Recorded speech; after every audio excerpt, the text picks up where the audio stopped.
Restoration to the wisdom of God. In the beginning, God made man and gave man all that God has in himself to operate like God. We see in chapter 2 of Genesis that after God formed man from the dust of the ground and put his breath into his nostril, God put man in a place called Eden. Eden means a place of complete bliss, delight, and peace. Eden is the truest version of heaven on earth. Heaven also means a place of complete bliss, delight, and peace. So God made man in God's image and planted man in a home like God's home in heaven.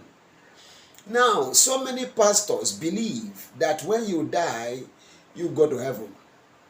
That is true, but heaven begins here on earth. The will of God was for man to live here on earth and enjoy every blessing available in heaven right here on earth. Eden means a place of complete bliss, delight, and peace. And that's what heaven also means. So God's will has always been for man to live in health, live in affluence, in wealth, in prosperity, for man to be all God is in heaven right here on earth, for man to be free from every evil. God does not want injustice. God does not want poverty. God does not want sickness. God does not want wars for man. Oppression was not part of the deal that God planned for man. All these things came because of sin. Now, Jesus Christ came to deal with the problem of sin that robbed man of heaven on earth and restore man to heaven on earth. Now, you cannot live successfully as a child of God here on earth without the wisdom of God, without understanding the ways of God. The word of God is the wisdom of God. The thoughts of God is revealed in the words of God. The thoughts of God is the clearest unveiling of his wisdom when communicated through words become the word of God. Listen, God wants us restored to his wisdom, to his ways of life. Now, how does God make that happen? One, through the word of God, through the new birth, through the Holy Spirit. We hear the word of God, we believe the word of God, then we are born again. After we are born again, we keep hearing the word, then we receive the Holy Spirit. And so we gain access to all God has for us as his wisdom. First, you hear the word. The word of God is the wisdom of God in expression. When you hear the word brings us into the new birth, gives us God's life. The word of God carries everything there is in God. The word of God is called the incorruptible seed. It has in it, as its content, all God is. When that word is planted in the heart of a person, and you believe it and confess it, the life of God in that word is released, is uncaged, is made manifest, and you become a partaker of God. You partake of all there is in God. And then you manifest as God upon the earth. You are supposed to display God's wisdom, God's ways of doing things. The wisdom of God is the solution provider that God has given us to provide us with every solution God can give. When God speaks to solve problems. God speaks to address challenges. God speaks to address issues. The word of God is given us to show us how God wants things done. God's word is the wisdom of God. So when you want to have access to God's word, look into the word of God. As you do, you are going to have access to God's word. And when you have access to God's word, you gain access to God's wisdom. And when you gain access to God's wisdom, you gain access to solutions. God's word has in it all the solutions to every problem of man. I'm going to look at some scriptures. Let's begin from the book of Isaiah chapter 51. I'll read 1 to 3. Then Jump down to 10, 11, and 16. Isaiah 51 from verse 1. Hearken to me, ye that follow after righteousness, ye that seek the Lord. Look unto the rock whence ye are healed, and to the hole of the pit from whence ye are drunk or drunk. Look unto Abraham your father that bare you, and not Sarah that bare you. For I called him alone, and I blessed him, and I increased him.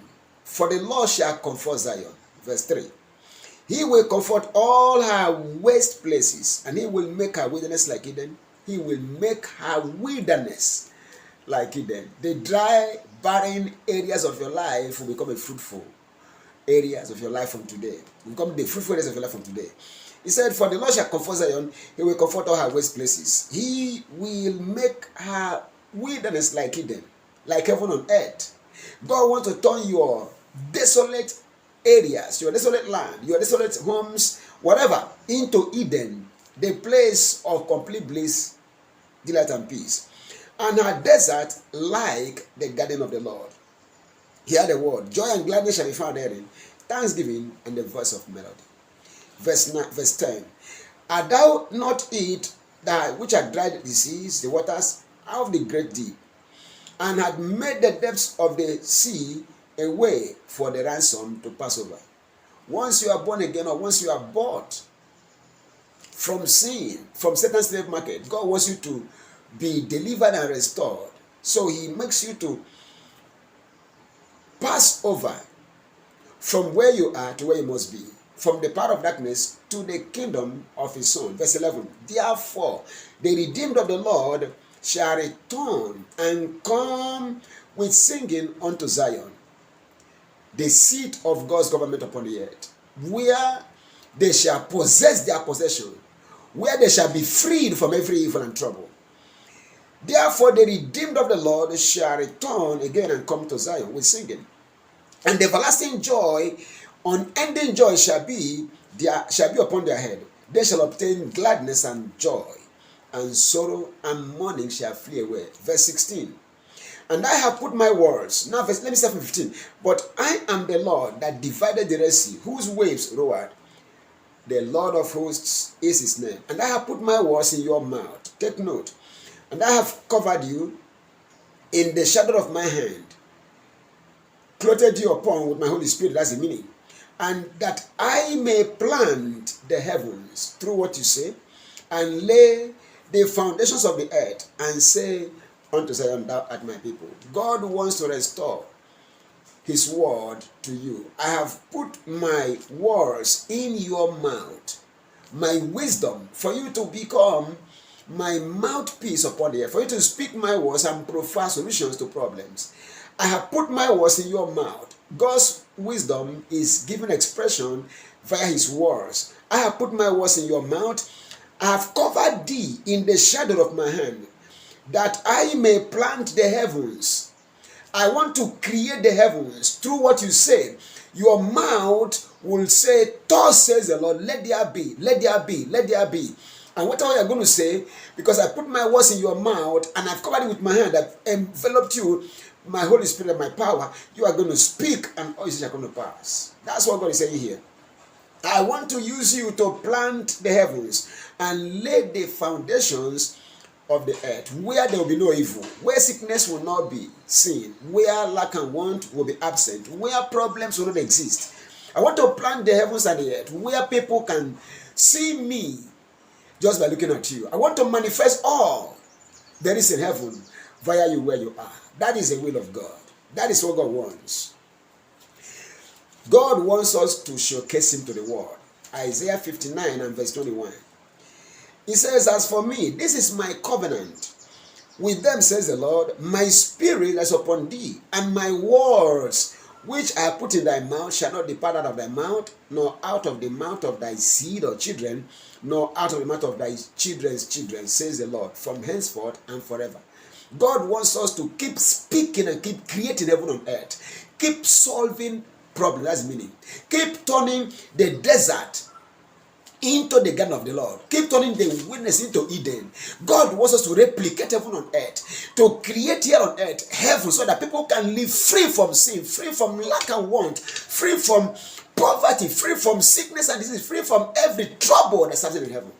We are here to solve problems, not to create problems. Now hear me. We are not here to take men to heaven. We are here to bring heaven to men. That's why I'm here. Maybe others are not. I am sent to bring heaven to people. I am not sent to take people to heaven. You will die eventually. When you die, if you have been born again, if you have lived your life here, enjoying eternal life, you will continue that in heaven. If not, when you die, you are going to live in sorrow. You are going to continue in hell on earth, in hell after here. It doesn't matter whether you believe it or not. There is heaven, there is hell. But I'm telling you, it begins here.